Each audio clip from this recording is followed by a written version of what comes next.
大家注意看哈，这位小伙每天骑自行车上班，累得够呛。他自己想了个法子，打算把这辆自行车进行一番改造。首先，取出2块打磨光滑的圆铁板，将它们分别穿过螺杆。为了确保2块铁板间的间距精准，插入一个螺帽作为间隔，再拧入螺帽将其固定。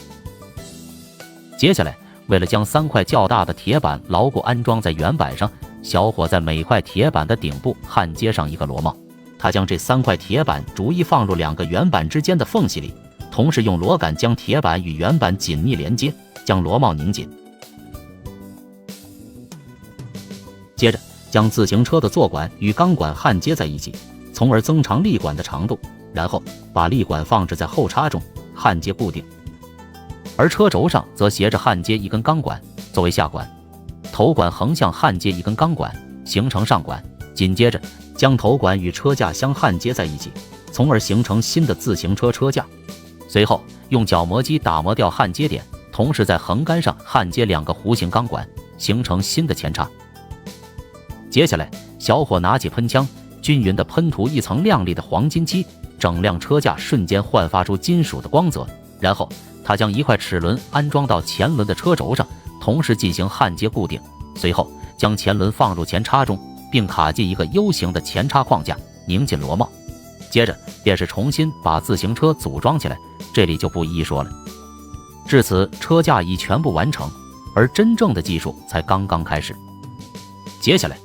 小伙便在前叉上面焊接了一个直角框架，同时在框架上放置了开头制作的枫叶，以焊接的方式将其与直角框架固定在一起，并在枫叶的中轴上，小伙精确地焊接了一个齿轮，